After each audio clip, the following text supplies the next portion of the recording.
Hasan Piker, one of the biggest political streamers on Twitch, got hit with a 24-hour suspension, and instead of taking the L, he launched into a bizarre rant trying to justify himself. This all started when he read from the manifesto of the man who carried out the DC shooting at the Israeli embassy. Twitch, understandably, considered that a terms of service violation, but Hasan, he spun it as media illiteracy and censorship. "I was critically analyzing the manifesto," he said. "You don't have to agree with what he did, and I'm not urging you to." Let's pause right there. Who in their right mind has to clarify they're not supporting a terrorist attack? The fact he even said it is a red flag. It wasn't just a slip. It was a tone-deaf, calculated move. He wanted to stir up outrage, and he got exactly that. Then he accused the media of failing to report the shooter's real motive, claiming the shooter was distraught over Gaza. As if that justifies anything. 2 innocent people were gunned down in America. This isn't a geopolitical debate class, it's murder. But what did Hasan do next? He cried about it, framed it as censorship, claimed he was educating his audience, which, by the way, is the same audience that eats up his every word and spreads his talking points like gospel. He positioned himself as a misunderstood truth-teller, all while brushing off the ethics of glorifying someone who literally committed a terrorist attack. Hasan went into full-on defense mode, saying the ban was just a result of misinformation. Then he went on a ramble about media literacy, as if Twitch viewers need him to hold their hand through the news. "My job," he said, "is to help people think critically." Let's be real. Hasan's streams are not Socratic seminars. They're long-winded political rants, often filtered through a hyper-partisan lens. He consistently portrays one side as evil and the other as righteous, usually without much nuance. This isn't education. It's indoctrination. He even tried to shift the blame, suggesting the ban wasn't because of policy violations, but because of a coordinated campaign against him, that people gamed the terms of service to get him banned. Dude, it was Twitch. They didn't need help figuring this one out. This is the same guy who wiped his VODs immediately after the ban, raising even more eyebrows. If you have nothing to hide, why erase the footage? That's not transparency. That's damage control. And let's not forget, the 24-hour ban was a slap on the wrist. Twitch practically baby-proofed the platform for him. So why act like a martyr? What really lit the internet on fire were Hasan's other comments, like his open support for the Houthi rebels, calling them 10 toes down and saying they deserve a Nobel Prize. Keep in mind, the Houthi slogan includes "Death to America, death to Israel, curse the Jews." And this guy, a mainstream progressive figure, is standing behind that. That's not nuance. That's straight-up glorification of violence. He's platforming radical ideologies while pretending it's just media criticism. But when called out, what does he do? Accuses everyone else of slander. Even when the ADL's Jonathan Greenblatt mentioned Hasan by name on CNN, calling out genocidal rhetoric, Hasan pushed back by playing semantics. "I do not apply genocidal language," he said, except he did, publicly. In one of his past streams, Hasan said that anyone who's ever expressed support for Israel should be treated like a neo-Nazi. Not currently, not recently, but ever. That includes millions of people, most of whom are Jewish. So yeah, if people interpret that as genocidal rhetoric, it's not hard to understand why. While Hasan was out here deflecting responsibility and rewriting the narrative, another top streamer was making moves. Asmongold, one of Twitch's most recognizable faces, announced he was planning to multi-stream. YouTube, Kick, even X, formerly Twitter, were on the table. In a recent discussion, Asmon explained that he's been in direct contact with Elon Musk's team. Twitter apparently wants to upgrade their live streaming platform and offered to partner with Asmon for 20 hours a week, for free, just to help them optimize it. I could probably give them like 20 hours a week, get the site up to par for live streaming, he said, estimating it'd take $30 to $50 million to get X ready for high-tier streaming. It's huge news because Asmongold is seen as a trendsetter in the space. If he jumps ship from Twitch, others will follow.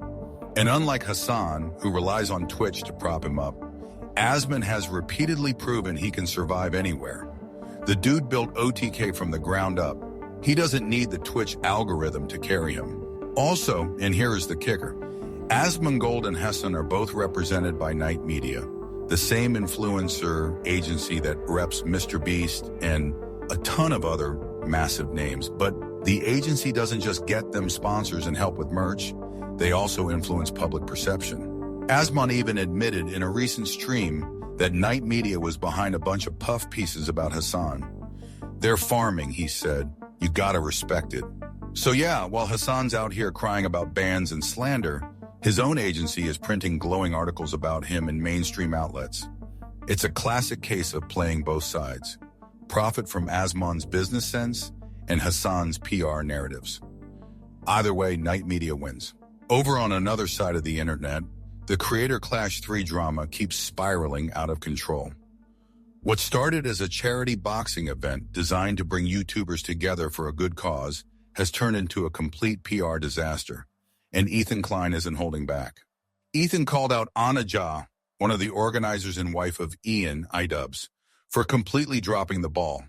According to Ethan, creators booked flights and hotels with no idea that the event was being quietly canceled, and refunds were either delayed or denied. His words? You have effed over so many people, it feels more and more like a fully fledged fraud. Ouch.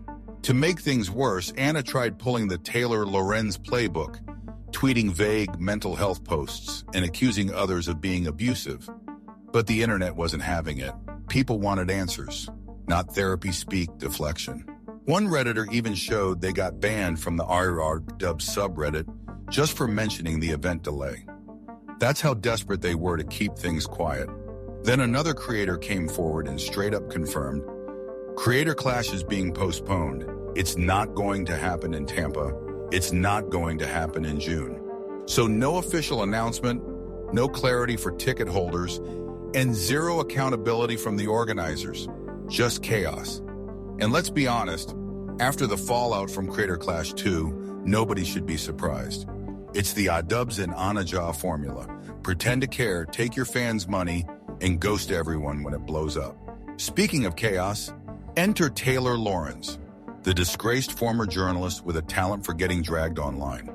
In recently leaked DMs, Taylor seemingly implied that Klein accidentally killed his dog. Let that sink in. She said, and I quote, "Of course Ethan didn't mean to kill his dog. That's not the language of someone defending you. That's someone passively agreeing with a Reddit conspiracy theory."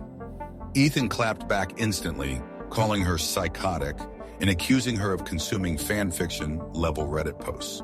This adds to the growing mountain of evidence that Taylor's entire brand has become a mix of therapy speak, cancel culture acrobatics, and whispers of scandal that always trace back to Reddit drama. And she's not alone. Tom Ward, Ethan's ad manager, also went off. He posted that he'd rather be tied to a chair and have gasoline poured on him than listen to one more fake concern post from someone like Taylor Lorenz. His words, not ours. In the end, it's all starting to look like a coordinated media circus, where influencers deflect blame by framing everything as mental health while continuing to grift and mislead fans. Now here's where it all starts to unravel. Twitch's credibility has been circling the drain for a while now, and this situation just highlights why. Let's be clear. Hasan's 24-hour ban wasn't just controversial, it was absurdly lenient given his on-stream behavior. Plenty of creators have faced much harsher consequences for way less. Think about it. Streamers have been permanently banned for simply showing a banned clip or violating minor terms, while Hasan openly analyzed a terrorist manifesto live, casually floated false flag narratives, and defended violent actions under the guise of critical examination. If any smaller or less politically protected creator did the same thing, they'd be banned indefinitely, no questions asked. Even worse, it's not just about what Hasan said. It's about how Twitch operates behind closed doors. XQC recently revealed on stream that Twitch gives preferential treatment to some streamers, even negotiating the terms of their bans with them. That means some streamers, especially top earners, get to choose when their bans start. Imagine being so cozy with a platform that a suspension becomes just another content stunt. It all points to one thing: Twitch plays favorites. The whole moderation system is a joke when someone like Hasan, who repeatedly dances on the line of TOS violations, gets a slap on the wrist while others are nuked for nothing. And while Hasan was licking his wounds on Twitter, another bombshell was dropping. Asmongold, another massive name on Twitch, publicly discussed plans to start multi-streaming. And let's just say, if Asmon goes through with it, it could kick off a domino effect that changes everything. Boy, because Asmongold isn't just any streamer. He's got the pull and credibility to make other creators seriously consider abandoning Twitch exclusivity. And now, with Twitter X openly courting creators and dangling money and partnerships, the timing couldn't be more critical. But then, Asmon drops an even spicier detail. Turns out, both he and Hasan are represented by the same agency, Knight Media. That's right. The same company that represents Mr. Beast also manages Hasan and Asmongold. And what's Knight Media doing in the middle of all this? Well, according to Asmongold himself, they've been farming engagement and crafting positive press coverage for Hasan even while he's under fire. Think puff pieces, strategic Twitter replies, media manipulation. Meanwhile, the same agency is helping Asmongold explore new platform deals and massive revenue expansions. So basically, Knight Media is playing both sides. They're cashing checks from Hasan's outrage mob and from Asmon's fans begging for change. They're puppet mastering both narratives, conflict, and reform, all under one umbrella. And creators are just pieces on the chessboard. Now, while all this was going on, another fire was raging over at Creator Clash 3. What started as a feel-good charity event organized by Ian, iDubbbz, and his wife Anissa has turned into an absolute disaster. Delay after delay, silent cancellations, and now refunds being denied. It's a mess. Multiple fighters have now confirmed the event won't be happening in June or in Tampa as originally scheduled. And the organizers? Radio silence. They haven't even announced the cancellation officially. Tickets are still on sale. Hotels and flights have been booked. People have spent real money on this. Ethan Klein, H3H3, jumped in and called it what it is: fraud. He's not alone. Subreddits are exploding. Fans are furious. And the organizers are playing hide and seek while the whole thing burns down. Ethan even theorized that the team behind Creator Clash may have hoped to pin the blame on him to deflect attention from their own failings. It's not just mismanagement, it's betrayal. The event was pitched as a charity showcase, but now it's looking more like a scam wrapped in good intentions. People are starting to wonder where the money went, what the plan ever was, and whether Ian and Anissa ever had a grip on it. The Ethan Klein and Taylor Lorenz feud keeps escalating in the most bizarre way possible. What started as disagreements over coverage and commentary spiraled into a bizarre mix of gossip, speculation, and outright slander. Taylor Lorenz, once a respected journalist for the New York Times and Washington Post, has now become a lightning rod of internet controversy. Her reporting style, often heavy on personal narrative and therapy speak, has rubbed many the wrong way. But when she reportedly implied Ethan didn't mean to kill his dog Shredder, the gloves came off. Ethan, understandably furious, pointed out the absurdity and cruelty of such an insinuation. For those unfamiliar, Shredder was H3's beloved dog who tragically passed away from kidney disease. The idea that Ethan intentionally or even accidentally caused the death is not only baseless, it's vicious. And the fact that Taylor, even in a private conversation, acknowledged the idea that he didn't mean to do it, suggests she bought into Reddit tier conspiracy posts. This isn't an isolated incident. Taylor has a history of defending bizarre claims and going after creators she disagrees with ideologically. Her increasingly erratic commentary, including misrepresenting casual DMs and invoking mental health when confronted with criticism, has made her a symbol of modern digital media's decline. Ethan's team, including his ad manager Tom Ward, has begun calling out this trend directly. His remarks on therapy speak weaponization. Those insincere, "we're worried about your mental health," is used to deflect from bad behavior, resonated across Twitter. In short, Taylor Lorenz went from writing about digital culture to embodying its most toxic excesses. And then there's Creator Clash 3, the internet's charity boxing event that now looks more like a documentary in mismanagement.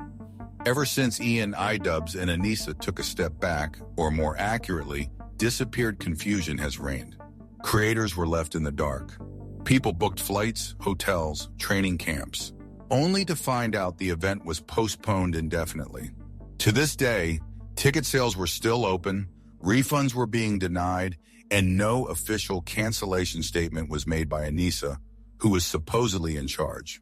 Instead, small creators were left to break the news, announcing publicly that they were informed the event was off.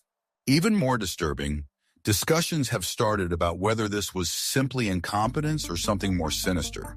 Ethan Klein outright suggested criminal liability might be on the table if ticket revenue was collected while organizers knew the event would not happen. And with Creator Clash branding itself as a charity event, it's even messier. Any perception of money mismanagement gets magnified tenfold. Anissa has maintained radio silence while posting cryptic tweets and TikToks about being happier than ever. Some interpret it as coping, others as sociopathic indifference.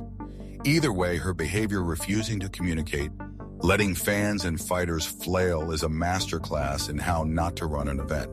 Adding salt to the wound, Redditors began getting banned for even discussing the situation on r/IWBs. This censorship sparked further backlash, suggesting the moderators or community heads were trying to memory hole the entire debacle. Let's talk about the elephant in the room. The reaction to Hasan's 24-hour ban tells us more about Twitch's inner workings than the violation itself. For starters, it's no secret that Twitch enforces its rules in unpredictable and inconsistent ways.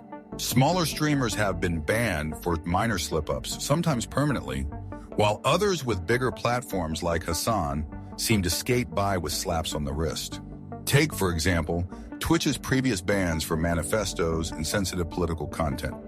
In multiple past cases, creators were hit with 7-day, 30-day, or indefinite bans for doing something eerily similar: reading or analyzing violent documents on stream. The difference? They didn't have tens of thousands of loyal defenders or access to internal staff. This selective enforcement has been pointed out repeatedly by other streamers. Accuses once called Twitch's moderation biased and influenced by backdoor lobbying. In fact, earlier in the year, Asmongold straight up said that high-profile creators are informed before their bans go live, essentially giving them time to prep their narratives, as if it's just another PR cycle. That's what many believe happened with Hasan: a soft 24-hour timeout, a minor punishment, no demonetization, no strike on his account, just enough to generate buzz and let him craft a response that makes him look like a martyr. And speaking of that response, it wasn't just about deflection, it was a complete reframing of reality. In his video, Hasan tries to portray himself as the one being slandered and misunderstood, while ignoring the very real concern that his rhetoric was dangerously close to glorifying violence. Now, the internet was not having it. Across Twitter, YouTube, and Reddit, reactions poured in, ranging from concerned breakdowns to absolute roasted sessions. Several commentary channels clipped and broke down Hasan's video frame by frame. They weren't speculating. They were quoting his exact words.